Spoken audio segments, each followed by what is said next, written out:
Shalom, selamat pagi jemaat yang dikasihi Tuhan. Mari sebelum kita memulai aktivitas kita sepanjang hari ini, kita mengawalinya dengan membaca dan merenungkan firman Tuhan dari Yesaya pasal yang ke-6 ayat yang pertama sampai ayat yang ke-13. Demikian firman Tuhan. Pada tahun kematian Raja Uzia, aku melihat Tuhan duduk di atas tahta yang tinggi dan menjulang.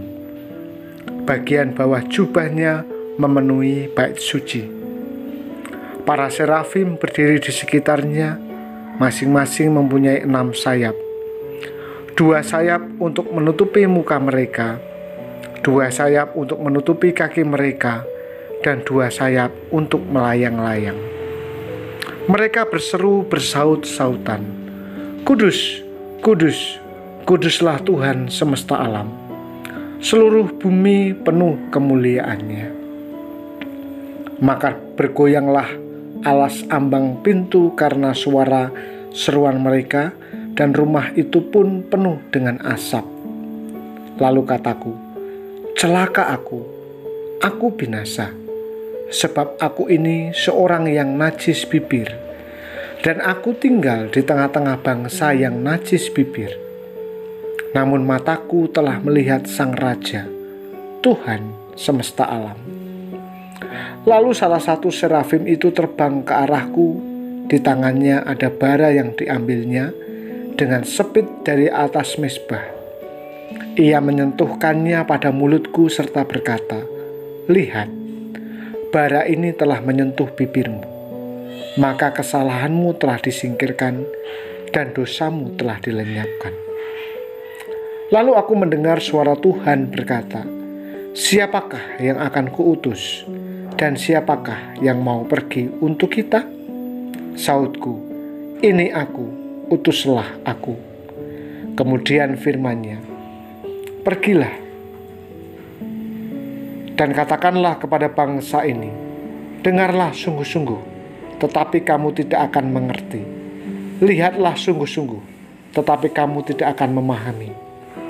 Buatlah hati bangsa ini keras, dan telinganya berat mendengar, dan matanya melekat tertutup, supaya jangan mereka melihat dengan matanya, dan mendengar dengan telinganya, dan mengerti dengan hatinya, lalu berbalik dan menjadi sembuh." Kemudian aku bertanya, "Sampai berapa lama ya Tuhan?"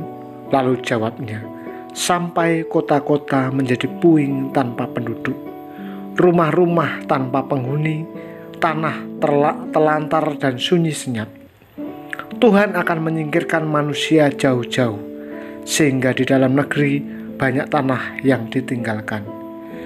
Jika di sana masih tinggal 1/10 dari mereka, mereka akan dilahap api sekali lagi, seperti pohon tarbantin dan pohon besar lainnya, yang ketika ditebang hanya tersisa tunggulnya.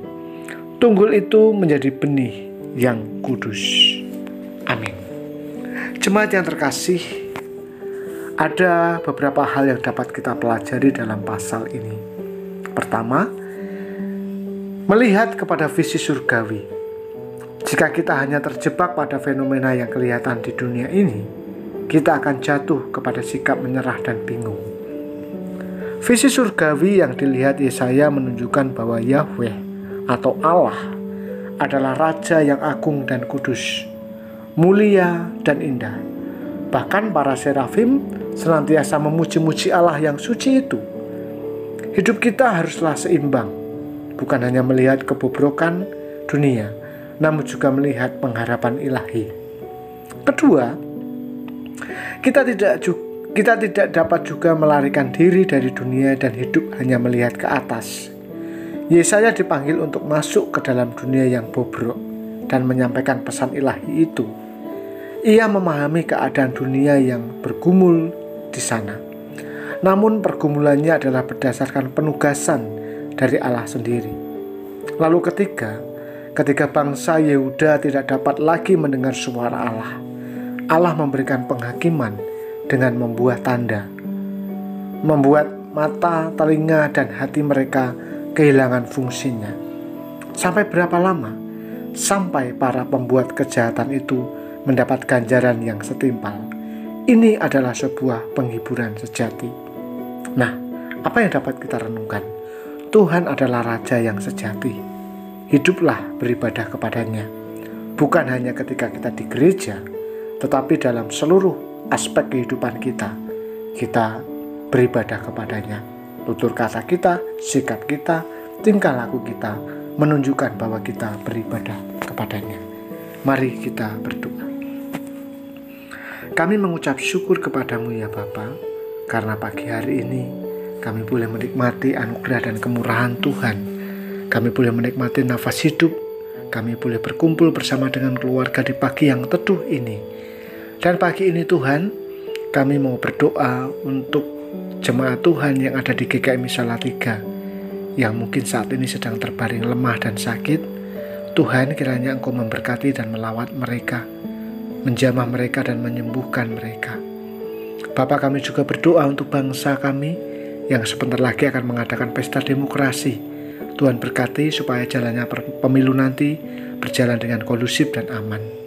Kami juga berdoa untuk jemaat Tuhan yang sedang bergumul dalam perekonomian, relasi, studi, pergumulan hidup yang lainnya. Kami serahkan hanya di dalam nama-Mu. Kami sambut hari ini dengan penuh ucapan syukur, dan biarlah hidup kami sepanjang hari ini memancarkan terang kasih-Mu. Demi Kristus kami berdoa dan mengucap syukur. Amin. Tuhan Yesus memberkati.